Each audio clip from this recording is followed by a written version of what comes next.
Assalamualaikum warahmatullahi wabarakatuh. Perkenalkan, nama saya Revalda Mariska Dwi Puspitasari dengan nomor NPM 2150681 dari kelas 7D akan memaparkan hasil penjualan wonton selama perkuliahan. Terima kasih. Nah, yang pertama di sini ada logo yang bertulisan wontons.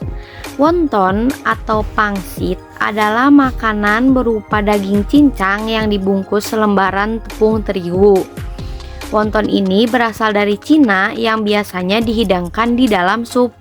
Namun seiring berjalannya waktu, wonton divariasikan bukan hanya di sup. Wonton ini bisa dihidangkan dalam bentuk direbus atau dikukus dan juga digoreng.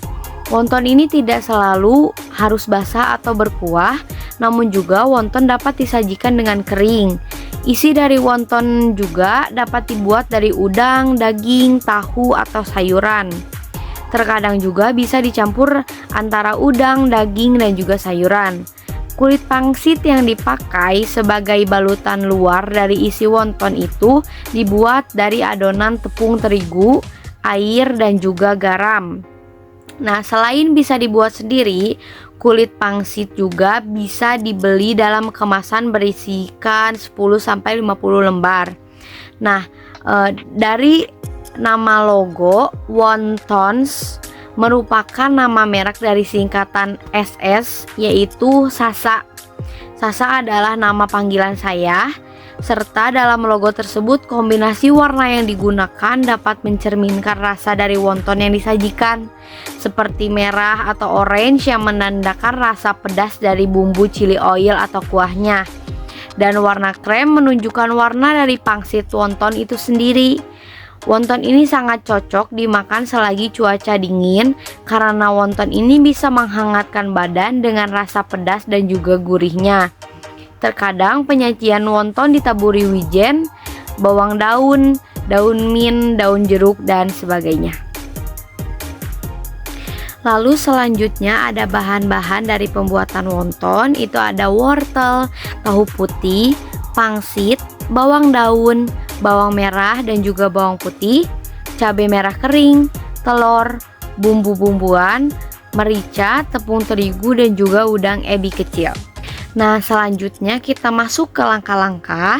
Nah, cara pembuatan dari wonton yang pertama yaitu kita potong wortel dan juga bawang daun menjadi bagian-bagian kecil.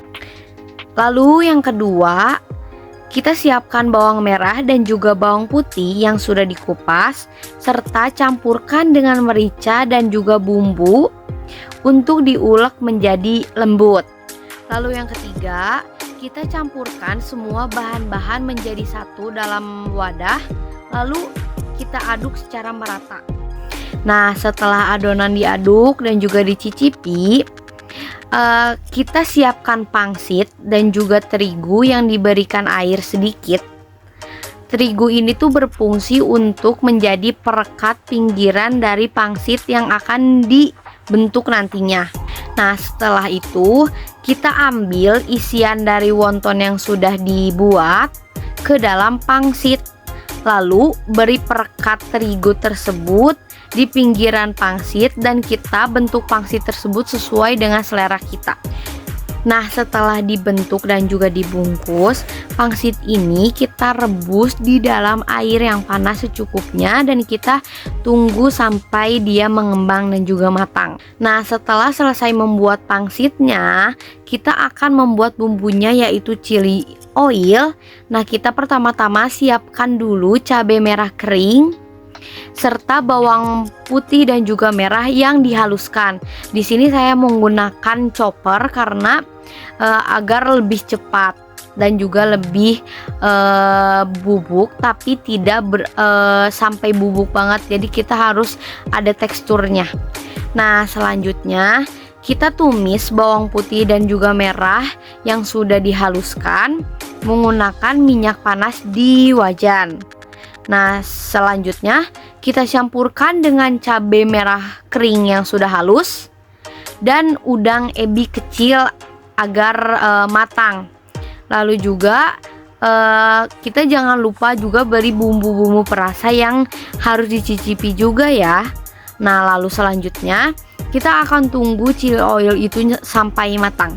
Nah, tahap terakhirnya wonton siap disajikan setelah direbus, dan juga kita taburi chili oil di atasnya. Namun ini selera masing-masing, bisa ada yang ditaburi, bisa dicampurkan lalu dikocok.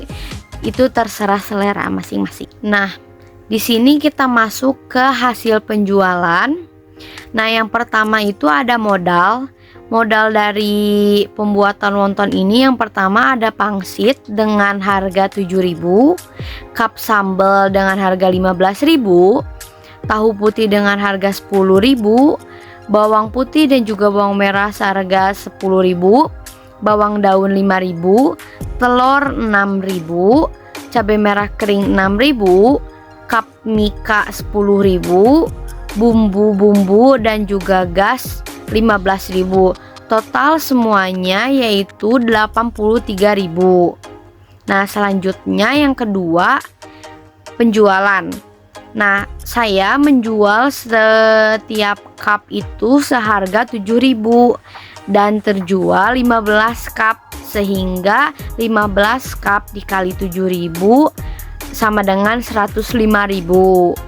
Nah, untuk keuntungan dari hasil penjualan ini yaitu 22.000 dan kerugiannya 0%. Selanjutnya yang terakhir ada dokumentasi, namun saya menampilkan hanya beberapa saja.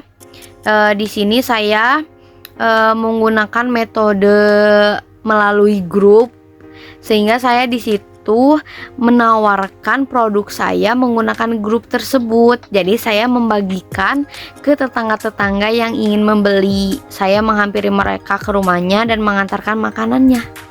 Mungkin cukup sekian pemaparan hasil penjualan saya.